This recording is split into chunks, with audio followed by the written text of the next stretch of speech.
Bonjour à tous, bienvenue dans cette vidéo. Aujourd'hui, on va voir comment réaliser une lithophanie. Donc, pour ceux qui ne savent pas ce que c'est la lithophanie, historiquement, ce sont des gravures ou du moulage sur de la porcelaine. Et le but est de reproduire une photo en 3D, visible uniquement lorsqu'une lumière passe derrière la lithophanie.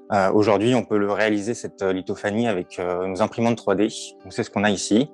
Et donc, on va voir comment réaliser ce petit tuto.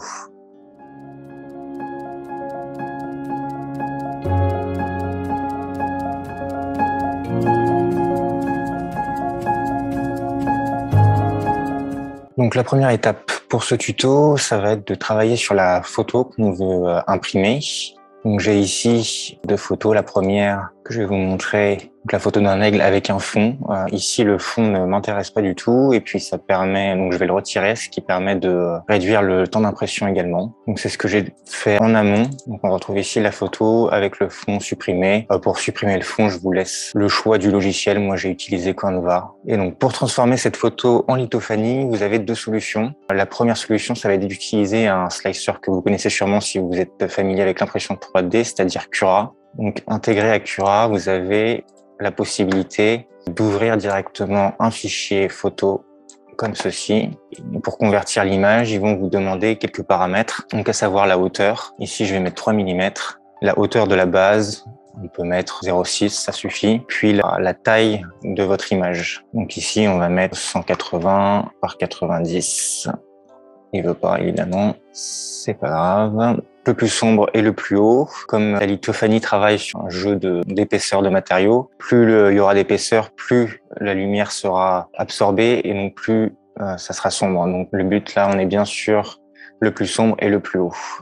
Et donc on se retrouve directement avec notre photo qui a été transformée en image 3D.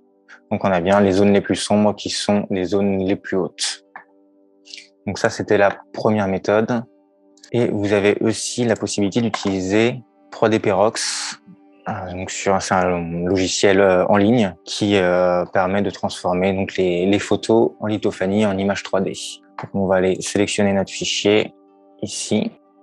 Donc là, on voit la transformation, donc il la transforme en nuance de gris. Et en fonction de la nuance de gris, il en déduit un 3D. Donc, on a notre 3D. Vous voyez ici l'avantage de ce logiciel en ligne, c'est que vous avez la possibilité de faire des formes plus variées que sur Cura. Ici, vous pouvez faire des cylindres ou des cercles, si vous voulez.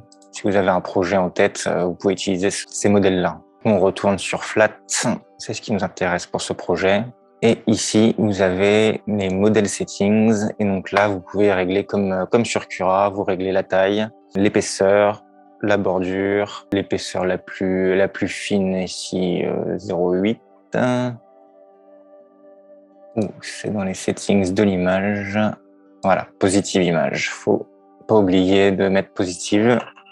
Sinon, vous aurez l'inverse de ce que vous voulez. On refresh.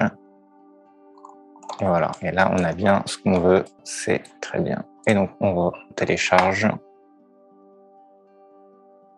Et donc on se retrouve avec le modèle comme il faut. Hop. Maintenant on va passer aux réglages. Donc pour ce qui est des réglages,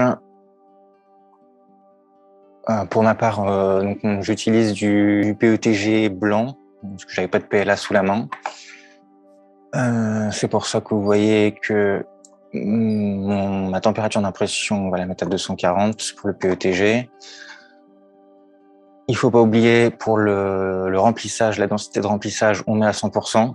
On veut pas voir apparaître, une fois qu'on met la lumière derrière, les quadrillages du remplissage classique. Donc on veut un remplissage à 100%. Et en qualité, je vous conseillerais de mettre 0,1 ou 0,15. Vous pouvez y arriver en 0,2, mais vous perdez en qualité sur votre impression, donc essayez de diminuer. Généralement, les photos mettent pas tant de temps que ça à s'imprimer, donc vous pouvez baisser à 0,1. Et on n'a plus qu'à slicer.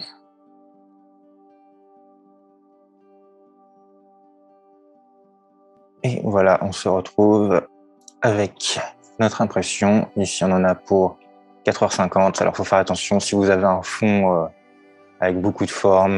Voilà, ça peut monter assez vite le temps d'impression. Donc, on n'a plus qu'à lancer sur l'imprimante 3D et puis on n'a plus qu'à réaliser ensuite notre cadre aux dimensions donc de notre lithophanie. Pensez à rajouter un peu de jeu pour pouvoir l'assembler. Toujours un peu compliqué si vous mettez 0 jeu après pour l'assemblage, il faudra poncer un petit peu histoire de faire rentrer la lithophanie plus simplement.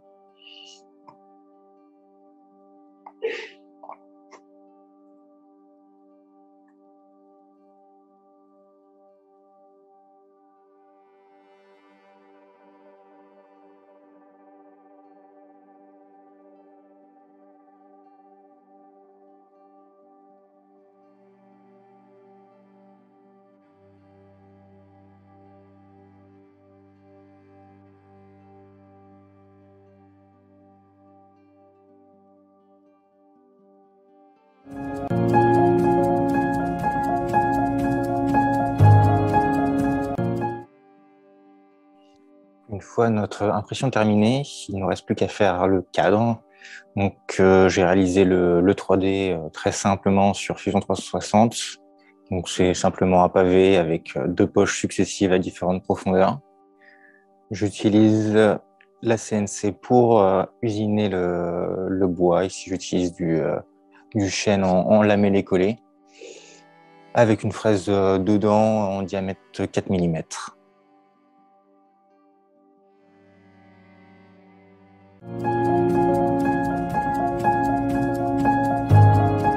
Une fois le support, le cadre réalisé, il ne nous reste plus qu'à percer les trous pour l'arrivée, pour la connectique jack, pour la puissance, pour l'énergie, et plus un interrupteur.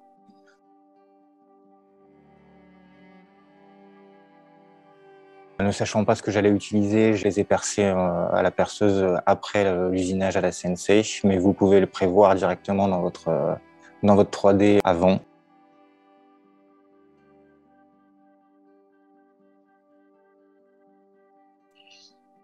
Une fois percé, il ne me reste plus qu'à connecter, à souder les fils entre eux, donc de partir de l'arrivée jusqu'à l'interrupteur, puis l'interrupteur jusqu'au bandeau LED.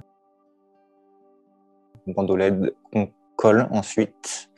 Donc, c'est des bandeaux LED 12 volts qui sont autocollants, donc il y a juste à enlever la partie plastique et à coller tout autour. Une fois qu'on a collé, qu'on a soudé tous les fils, on n'a plus qu'à tester et normalement, magie, ça s'allume. Et plus qu'à rajouter ensuite la lithophanie par-dessus et notre projet est terminé. Pour les plus créatifs d'entre vous, vous pouvez ensuite imaginer des cadres différents, de différentes formes, de différentes tailles. Vous pouvez rajouter de la gravure laser, la peindre, la décorer comme vous le voulez. Merci à tous d'avoir regardé cette vidéo et à bientôt.